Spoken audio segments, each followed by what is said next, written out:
Every day, I see countless videos on YouTube talking about investing in dividend stocks. There is a ton of content about trying to build passive income through dividend stocks.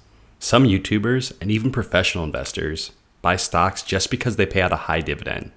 One of the biggest investing mistakes I see young investors make is buying a stock just because it has a high dividend yield, or put more simply, pays out a lot of dividends relative to its share price.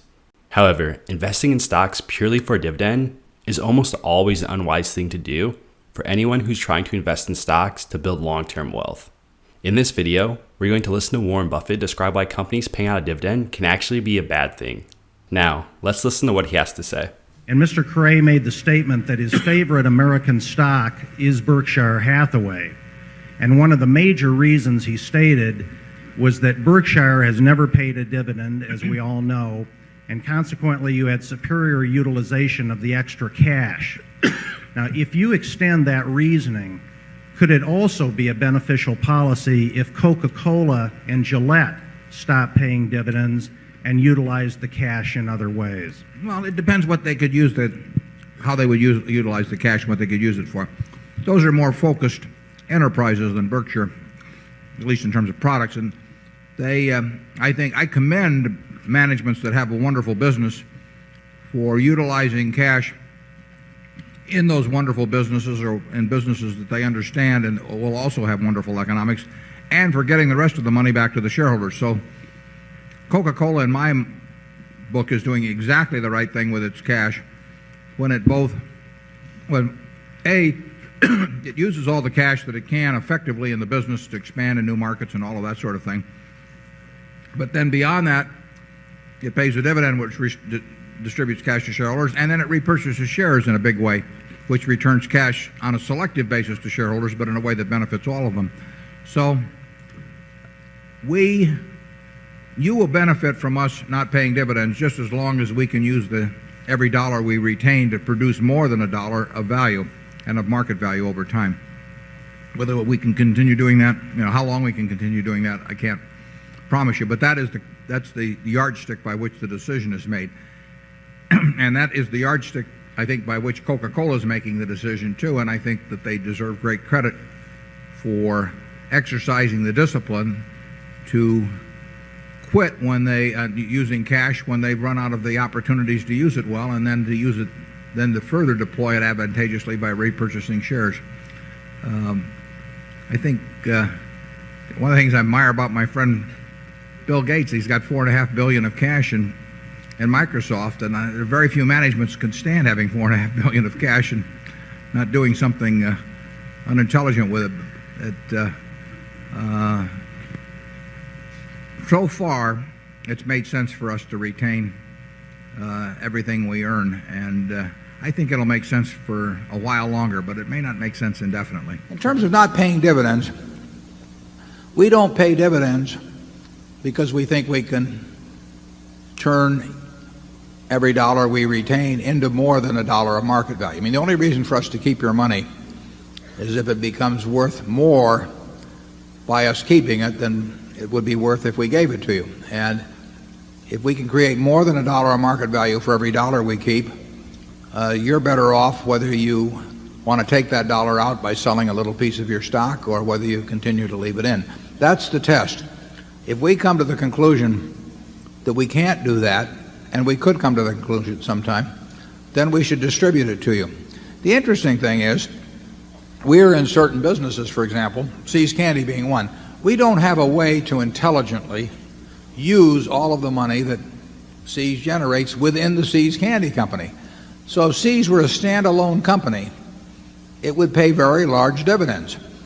Not because it just had some dividend paying policy. It would be simply because we wouldn't have a way of using, in this case, $30 million a year intelligently in expanding that business. The Buffalo News is the same way. We don't have a way of using money within that specific business intelligently to use the money that it generates. We hope that in the overall Berkshire Hathaway scheme of things, that we can intelligently use the money that the companies in aggregate generate for us.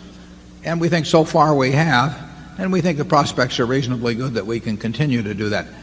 But dividend policy should really be determined by that criteria, also bearing in mind the possibilities of repurchase of stock too, but they should be determined by whether a dollar left in the business is worth more than to the shareholder than a dollar paid out. Someplace like Coca-Cola, if Coca-Cola had paid no dividends and simply repurchased shares and developed the bottling system and done the things that they have, the shareholders probably would have been even better off.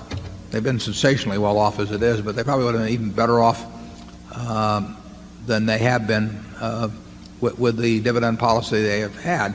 And that's Gillette and Disney and companies of that sort that have got these terrific opportunities to use capital within the business or to repurchase shares of a company that simply can't be replaced. If that usually is the best use of capital. To truly appreciate what Warren Buffett is saying in this video, you have to understand why a company would even pay a dividend in the first place. Let's use Kroger, a company Warren Buffett owns a lot of stock in, as an example to demonstrate why a company would pay a dividend and why the decision to pay a dividend could actually be bad for long-term investors. Now, for those of you who don't know, Kroger is the United States' largest supermarket by revenue and the second largest general retailer. Kroger made nearly $2.6 billion in profit in 2020. Now, that's obviously quite a bit of money. So what exactly is a company supposed to do with all those profits? The first thing Kroger could do is reinvest some of those profits back in the business. This could be by fixing up stores that are getting old, or even expanding the business by opening up new locations. Both of these things would be considered capital expenditures. That's just a fancy accounting term for investing back into the operations of the business. After reinvesting back into the operations of the business, there are a few other things a company could do with any money that is left over. The company can pay dividends, which are simply cash payments shareholders receive from owning the stock. Kroger did that in 2020, paying out $534 million in dividends. This means that for every share someone owns in Kroger, they would have received 50 cents in dividends in 2020. This may not seem like a lot at first glance, but it is somewhat impressive when you consider Kroger stock was selling for around $30 a share at some point during 2020. The other thing Kroger could do with its extra money is repurchase shares. When a company repurchases shares, it decreases the number of shares outstanding and, as a result, makes each share of a company represent a larger ownership stake in the company. Kroger did that as well, repurchasing $1.3 billion worth of stock in 2020. So now that we have some background about why a company would choose to pay dividends, that raises the most important question in the video. Why can dividends actually be a bad thing for investors? Here are the two main reasons why dividends can actually be bad for a long-term investor. The first point is that sometimes companies pay out dividends instead of growing the business. By doing this, companies sacrifice the long-term health of the business for the short-term benefit paying a dividend. This is the main point Buffett was getting at in the earlier clip. Going back to our example of Kroger, it would have been a bad idea for Kroger to pay out a large dividend when it was a smaller company and growing rapidly. Instead of being paid out as a dividend, the money was better used in growing the business, expanding into new cities, and making the company more profitable over the long term. This applies to Amazon right now, another stock Warren Buffett's company, Berkshire Hathaway, owns.